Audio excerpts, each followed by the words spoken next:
चलो भाई करते हैं। तो class 128 same idioms and phrases चल रहे हैं। बहुत अच्छे अच्छे वर्ड्स अब कर चुके हैं और कर रहे हैं। पहला वर्ड आज का जो है इस क्लास का, होल्ड इन एबियंस। यहाँ पर जो होल्ड इन एबियंस है इसका मीनिंग है पोस्टपोन। पोस्टपोन वर्ड है। पोस्टपोन का मतलब एक इडियम हमने किया था, अगर आपको ध्यान आ रहा हो, पुट ऑफ, चीज़ों को आगे के लिए टाल देना, पुट ऑफ। कल एग्ज़ाम है, मान लीजिए 1 तारीख में एग्ज़ाम है, 5 तारीख में एग्ज़ाम होगा, तो आपका जो एग्ज़ाम का है वो पुट ऑफ हो गया है। होल्ड इन एबियंस यानी कि आगे के लिए टाल दिया गया। क्लियर? तो पहला वर्ड का मीनिंग आपको क्लियर हो गया। Hold in abeyance means postpone. और एक बताया था आपको, पोस्टपोन का उल्टा प्रीपोन भी होता है। पहला वर्ड क्लियर हो गया आपको, फर्स्ट वर्ड। हाँ भाई, सेकंड वर्ड चेक करते हैं। सेकंड वर्ड है a narrow escape. A narrow escape. A narrow escape का मतलब होता है क्लोज, CLOS, क्लोज सेव। बहुत ही, जैसे कहते हैं ना, बाल बाल बच निकलना। एक्सीडेंट हुआ लेकिन ए नैरो एस्केप, वो बच निकला। किसी भी एक्सीडेंट में कहीं भी है जो बिल्कुल जो है बाल बाल बच निकला, मरते मरते बचाया भाई, तो उसको कहते हैं नैरो एस्केप। तो एक अच्छा समय था कि नैरो एस्केप।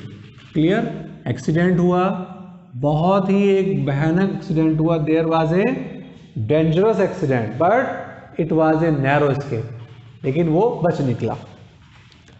हाँ भाई, दूसरा वर्ड, तीसरा वर्ड है, third word, blow hot and cold. Blow hot and cold. Blow hot and cold का मतलब क्या होता है कि इसमें मैं पहले लिख देता हूं meaning. Speak in favour and against. Speak in favour, ये मैं आपको लिख लिख के इसलिए बता रहा हूं। फेवर की स्पेलिंग FAVOR भी होती है, FAVOUR भी होती है। स्पीक इन फेवर और अगेंस्ट। देखो इसमें 2 वर्ड दे रखे हैं, हॉट एंड कोल्ड। कभी तो आप उसके अगेंस्ट बोलने लगते हैं, कभी आप उसके फेवर में बोल लेते हैं। फेवर एंड अगेंस्ट भी कहते हैं, फोर एंड अगेंस्ट। फोर का मतलब इन फेवर और अनफेवर में अगेंस्ट। क्लियर? तो उसको हम ब्लो हॉट एंड कोल्ड भी कहते हैं। नेक्स्ट है, नेक्स्ट अगला वर्ड, 3 वर्ड हो चुके हैं। Fourth word, to set Thames on fire. To set Thames on fire, इसका मतलब है achieve something impossible. Achieve something impossible. Clear? अब दरअसल में ये सेम वर्ड्स आपको पेपर में मिल रहे हैं, नोट्स में मिल रहे हैं, उसके बावजूद भी मैं लिख रहा हूं। इससे क्या होगा, जिस वर्ड पे जितना समय आप ज़्यादा फोकस करेंगे वो वर्ड उतना ही आपके माइंड में ज़्यादा सेट होगा। कभी कभी बच्चे क्या करते हैं, कम समय में बहुत ज़्यादा वर्ड रट लेते हैं, लेकिन वो माइंड में सेट नहीं होते। माइंड में सेट होने के लिए आपको समय चाहिए, उसके मीनिंग को समय चाहिए। तो यहाँ पर समय है, इसीलिए दे रहे हैं हम लोग। एक एक वर्ड पर इतना समय इसीलिए दिया जा रहा है कि आपको याद हो जाए, वो सेट हो जाए माइंड में। To set Thames on fire, achieve something impossible, कोई ऐसी चीज़ प्राप्त करना जो क्या थी, इम्पॉसिबल थी, असंभव थी, मिलना जिसका नामुमकिन था। क्लियर? तो इसको इस तरीके से कह दिया। फोर्थ क्लियर हो गया हमें। Next, fourth clear. फिफ्थ है to take heart. To take heart, HEART, to take heart. To take heart का मतलब होता है फील बोल्ड, कैसा महसूस करना, बोल्ड। बोल्ड का मतलब आपको पता है ब्रेव। टेक हार्ट, बहादुर महसूस करो, डरो मत, तो आपको डरने की कोई जरूरत नहीं है, आप बहादुर हैं। तो फील बोल्ड का मतलब, फील ब्रेव का मतलब टेक हार्ट। क्लियर? मजबूत बनो, साहसी बनो, उसके लिए टेक हार्ट होता है। क्लियर है? फिफ्थ हो गया। फिफ्थ के बाद सिक्स वर्ड है टेक टू हार्ट। एक वर्ड है टेक टू हार्ट। टेक, देखो टेक हार्ट का मतलब तो हो गया, आपने कर लिया फील ब्रेव, फील बोल्ड, लेकिन अब टेक टू हार्ट का मतलब यहां पर है फील एक्सेसिवली। फील एक्सेसिवली, दिल पर लेना, जैसे हिंदी में कहते हैं यार please don't take it to heart, दिल पर मत लीजिए, दिल पर मत लीजिए। क्या कहते हैं उसको? दिल पर मत लीजिए। सही है?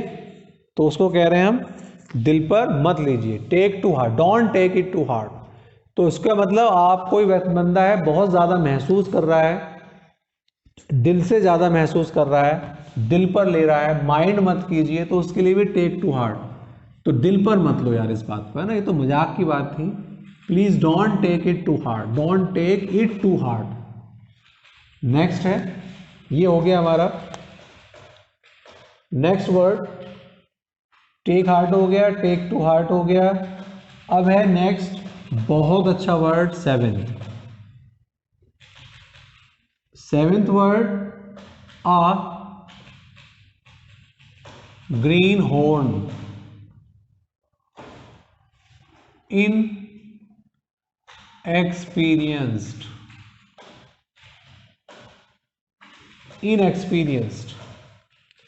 इनएक्सपीरियंस्ड का मतलब होता है अनुभवहीन, जिसको बस यहां पर ग्रीन हॉर्न, वैसे तो आप बस याद तो इडियम्स ऐसे ही रखने पड़ेंगे आपको।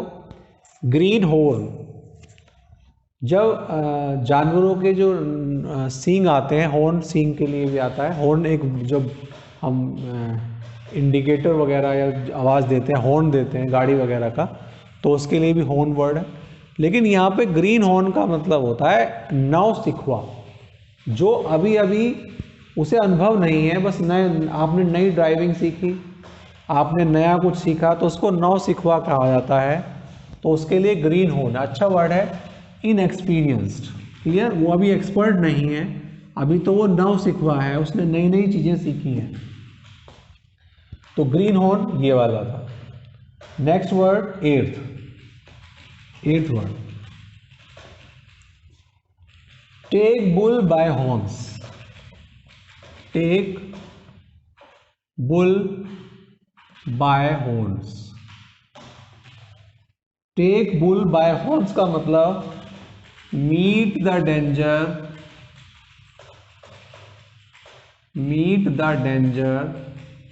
Boldly. Meet the danger boldly, इसका मतलब है take bull by horns. Take bull by, सींगों को पकड़ लेते हैं ना, बैल के सींगों को पकड़ लेते हैं, इसका मतलब कोई भी समस्या आ रही है, उसको आपको बोल्डली फेस करना है, आपको डरना नहीं है। तो take bull by horns, meet the danger boldly. Clear? इस तरीके से वर्ड आता है, बहुत अच्छा वर्ड है take bull by horns. Clear? Next word है ninth word a man of parts.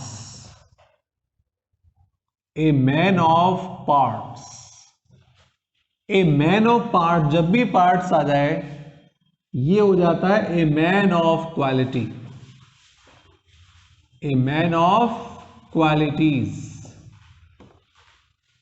He is a man of parts का मतलब he is a man of qualities, he is full of quality.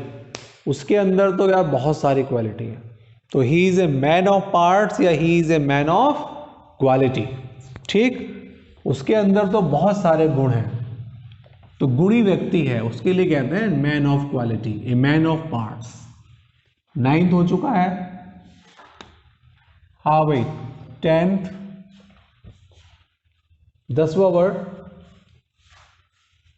To pass the buck. To pass the buck, to pass the buck का मतलब होता है blame each other, एक दूसरे पर blame each other. जितना उस वर्ड को ज्यादा फोकस करोगे, पास द बक का मतलब यहां पर जो है वो ये है कि एक दूसरे पर आरोप प्रत्यारोप करना। एक पॉलिटिशियन ने उसको कहा, फिर उसको दूसरे बार वो उसको कह रहा है, आपस में वो जो करते हैं एक दूसरे पर जो आरोप प्रत्यारोप लगाते हैं उसको कहते हैं पास द बक। एक वर्ड और करेंगे, नेक्स्ट वर्ड करते हैं। ये वर्ड हो गया आपका ब्लेम हो गया 11वां word. 11th word, to fall, fall off.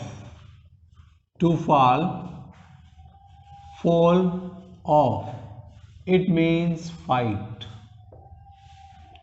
Fall, fall off, fall off इसका मतलब फाइट या क्वारल।